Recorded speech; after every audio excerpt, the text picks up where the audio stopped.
ଆରେ ସାଙ୍ଗ ନୂଆ ବର୍ଷରେ କ'ଣ ଗୋଟେ କିଛି କରିବା ନାହିଁ? ନୂଆ ବର୍ଷରେ କିଛି ଗୋଟେ ନୂଆ ଆଇଟମ କରିବା। ନୂଆ ଆଇଟମ କ'ଣ? ବର୍ଷଟା ସିନା ନୂଆ, ଆଉ ତ ସବୁ ପୁରୁଣା। ଦେଶୀ ମଦ ଆଉ କୁକୁଡ଼ା ମାଂସ କରିଦେବା। ଆରେ ଟୋକା, ଖାଲି ଦେଶୀ ମଦ ଆଉ ମାଂସରେ ଭୋଜି ହବ, ଆଉ ନହେଲେ ଆଉ ହବ ନାହିଁ। ଯେ ତୁମେ ଜମା ଜାଣିନ ଆଜିକାଲିକା ସିଷ୍ଟମ।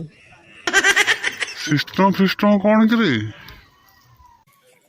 ସିଷ୍ଟମଟା କ'ଣ କି, ଆମ ପାଖରେ ଏତେ ପଇସା ନାହିଁ, ସେଥିପାଇଁ ଦେଶୀ ମଦରେ ଚଳେଇ ଦଉ ଭାବୁଛୁ।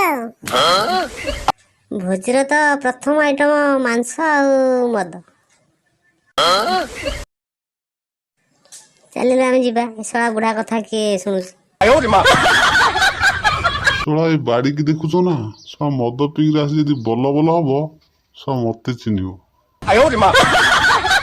ଯାଇନ ଜେଜେ, ଆମେ ପଇସା ଖର୍ଚ୍ଚ କରିକିରି ମଦ ଆଉ ମାଂସ କଲୁ, ଯଦି ଟିକେ ଆମେ ରୋଲଟା ନ ଦେଖେଇବୁ ଲୋକ କେମିତି ଜାଣିବେ ଇଏ ମଦ ପିଇ ଭୋଜି କରୁଛନ୍ତି? ହଉ ରେ ଶଳା, ମୁଁ ଯାଉଛି। ଆଜିକାଲି ତ ଟୋକା ଶଳା ବୁଢା କଥାକୁ ଜମା ଖାତିର କରୁନ। ହଉ ଚାଲ ଯିବା।